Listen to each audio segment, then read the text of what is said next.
বাচ্চাটা ভীষণ পরিমাণে ডিহাইড্রেটেড, আর সেটা খুব স্বাভাবিক। এই যে অবস্থা দেখতে পাচ্ছেন, তো একটু স্যালাইন দেওয়া জরুরি। এরকম কালো বিচ্ছিরি রক্ত পড়ছে, মানে ওখানে ম্যাগটে ঠিক ঠিক করছে। তো তো পচা ব্লাড বেরোবে, এটাই ন্যাচারাল ব্যাপার, সেটাই বেরোচ্ছে। আর কিন্তু খুব সুন্দর আর খুব শান্ত, ভালো বাচ্চা, খুব ভালো সোনা বাচ্চা। আপনাদের কাছে একটা হেল্প চাইবো, সেটা হচ্ছে ওর ট্রিটমেন্টের জন্য হেল্প।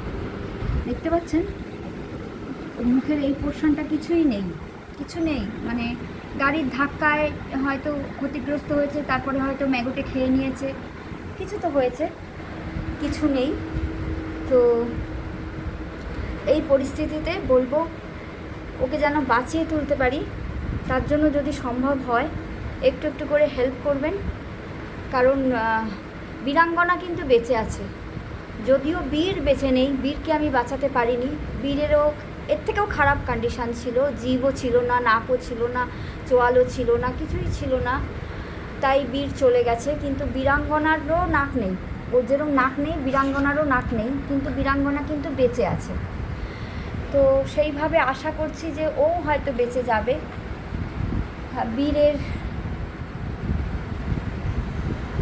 একটু হেল্প করবেন যাতে ওকে বাঁচানোর চেষ্টাটা করতে পারি। ওকে আলাদা ঘরেই রাখলাম, কেননা প্রচণ্ড বিদ্যুৎ চমকাচ্ছে, হয়তো এক্ষুনি বৃষ্টি নামবে, আমাকে ভিজে ভিজেই বাড়িতে যেতে হবে। কিন্তু ওকে স্যালাইন করাটা খুব জরুরি, তার কারণ হচ্ছে যে ও প্রচণ্ড ডিহাইড্রেটেড, কতদিন খেতে পারেনি, জল খায়নি হয়তো, তার মধ্যে ম্যাগট কামড়ালে তো এমনিতেই ম্যাগটে যাদের খায় তাদের ডিহাইড্রেশন হয়ে যায়। তো সেই কারণে স্যালাইনটা অন্তত চালিয়ে দিলাম, একটু মাল্টিভিটামিন দিলাম। যাই হোক, একটুখানি সম্ভব হলে একটুখানি পোস্টটা শেয়ার করবেন, আর ওর যাতে ট্রিটমেন্টটা কমপ্লিট করতে পারি তার জন্য সম্ভব হলে একটুখানি হেল্প করে দেবেন।